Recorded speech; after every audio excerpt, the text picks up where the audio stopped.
On va prendre la direction de l'Allemagne pour de l'actu aussi et retrouver notre ami Amaury Guibert là-bas. L'Allemagne bien agitée ces derniers jours par cette fameuse polémique qui a pris des proportions très importantes. Tout est parti d'une décision d'une banque alimentaire de la ville de Essen de ne plus accepter de réfugiés parmi ses nouveaux bénéficiaires. Bonjour Amaury. À l'origine, pourquoi cette décision a été prise ?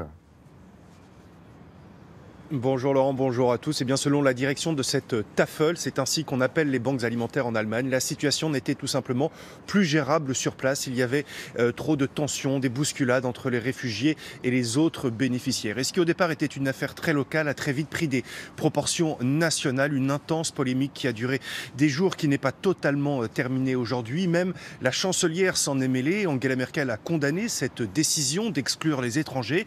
Mais le directeur de cette banque alimentaire de Essen lui a très vite répondu en posant cette question. Et vous, Madame la chancelière, vous faites quoi pour nous aider ? Car derrière cette polémique, c'est bien le cœur de cette affaire, une réalité qui saute aux yeux. La pauvreté ne baisse pas en Allemagne et les banques alimentaires sont de plus en plus sollicitées, sauf qu'elles ont du mal à faire face. Et l'arrivée des réfugiés n'a pas facilité les choses, comme on va le voir dans ce sujet réalisé avec Brice Boussoir et Julien Méchossi. Il y avait ces jours-ci presque autant de bénéficiaires que de journalistes devant la banque alimentaire de Essen. Que s'est-il passé ici pour que les réfugiés ne puissent plus s'inscrire ? Des bousculades, des tensions permanentes, répond le directeur, qui ne comprend pas que cela fasse polémique. On exclut les étrangers, mais pendant 2 mois et demi, c'est provisoire. Et peut-être que depuis 2 ans, on avait mis de côté les Allemands sans vouloir se l'avouer. Depuis 2 ans et l'arrivée de plus d'1 million de réfugiés, les banques alimentaires sont extrêmement sollicitées. Mais rares sont celles qui ont arrêté d'aider les migrants. À Potsdam, au contraire, certains sont devenus bénévoles.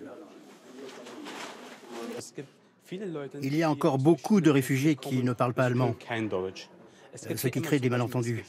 J'essaye toujours de trouver une solution. Le débat a surtout mis en lumière une autre réalité. En Allemagne, les banques alimentaires doivent faire face à une hausse constante de la pauvreté. Regardez la pauvreté qu'il y a en Allemagne. Nous ne venons pas par plaisir ici. Et l'Allemagne est un pays riche. Le gouvernement a bien assez d'argent pour soutenir le travail des banques alimentaires. Voilà pourquoi plus de 30 associations viennent de lancer un cri d'alarme. Elles demandent aux autorités d'agir en urgence pour répondre aux défis de la pauvreté. On monte les pauvres contre les pauvres. Les réfugiés jouent le rôle de bouc émissaire. On les rend responsables de tous les maux, des maux qu'il y avait déjà avant leur arrivée. Les banques alimentaires sont devenues un concentré des difficultés auxquelles l'Allemagne doit faire face. Et elles ont plus que jamais le sentiment d'être en première ligne sans le soutien des autorités publiques. Situation très grave, donc on le sait, on l'a compris sur le front de la pauvreté en Allemagne. Le gouvernement, Amaury, le nouveau gouvernement d'Angela Merkel ne peut pas agir rapidement ?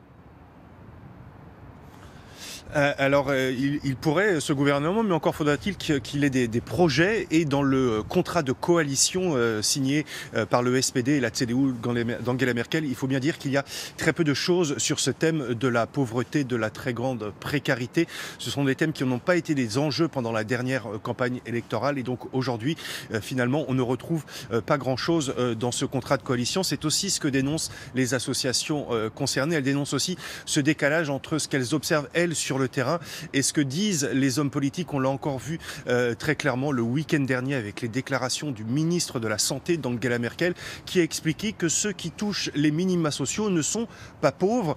C'est évidemment loin de la réalité qu'on observe sur le terrain, notamment dans les banques alimentaires allemandes. Parmi les 1 500 000 bénéficiaires, eh bien, la grande majorité de ces gens sont des gens qui touchent les minima sociaux. Il y en a même qui travaillent mais avec des salaires trop bas, à temps partiel, qui n'arrivent pas à joindre les 2 bouts, et ça c'est une réalité que la classe politique allemande a parfois du mal à admettre.